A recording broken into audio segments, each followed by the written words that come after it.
তোমাদের কাঁধে কাঁধে বলো তো রাত্রিবেলা পড়তে পড়তে মাঝরাতে খিদে পেয়ে যায় আমার মতো? কারা কারা সেই দলে আছো তাড়াতাড়ি কিন্তু কমেন্টে জানিও। আমারও সেরকমই একটা সময় রাত্রিবেলা পড়তে পড়তে খিদে পেয়ে গেছিলো। কী খাবো জোম্যাটোতে সার্চ করতে করতে দেখলাম যে কারিমসে এরকমভাবে রোল পাওয়া যাচ্ছে। তাই মনে হলো যে দুটো রোলই তাহলে অর্ডার করি।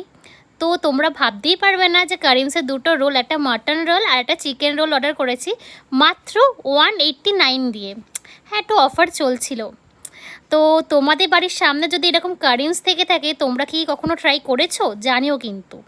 চিকেন শিক কাবাব রোলটা কিন্তু দুর্দান্ত ছিল। এটা কিন্তু শুধু চিকেন রোল ছিল, মানে চিকেন শিক কাবাব রোল ছিল, এটার মধ্যে কোনো রকম ডিম ছিল না, কিন্তু দুর্দান্ত খেতে, চিকেন পুরো ঠাসা। আমার তো খুবই ভালো লেগেছে, পেঁয়াজ শসা আর একটু লেবুও দেওয়া ছিল। দুর্দান্ত টেস্ট, আর খিদের মুখে তো আরোই ভালো লাগছে আমার। দেখো কত চিকেন ছিল। আর কিছু কিছু মানুষকে আমার তো মনে হয় যে এরকম রোলে যেরকম প্যাকেটটা ছিঁড়ি সেরকম তার সামনে ভালো মানুষের মুখোশটাকেও ছিঁড়ে দিতে হয়। তোমাদের কি মতামত জানিও কিন্তু। Bye bye.